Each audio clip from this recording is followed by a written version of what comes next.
ஏழை மக்களுக்கு, பாமர மக்களுக்கு, எளிய மக்களுக்கு, அனைத்து மக்களுக்கும் நிதியும் கிடைக்க வேண்டும், நீதியும் கிடைக்க வேண்டும். ஆனால் இங்க என்ன நடக்குதுன்னா, நிதியும் சரி நீதியும் சரி ஒரே குடும்பத்தில் இருக்கிறது.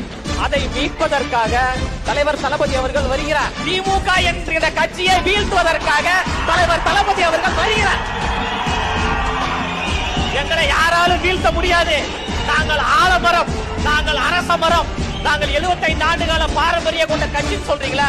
அந்த கட்சியை 2026 தலைவர் தளபதி அவர்கள் தமிழ்நாட்டு மக்களின் துணையோடு வீழ்த்துவார். ரொம்ப நாளா போர் சொல்றத அவர் பேர் சொல்ல மாட்டாரு ஏற்கிறாங்க. அதனால தலைவர் தளபதி அவர்களே, அடுத்த முறை வாய்ப்பு கிடைக்கின்ற பொழுது எங்களுடைய அரசியல் திமுக திமுக திமுக திமுக என்று சொல்லுங்கள்.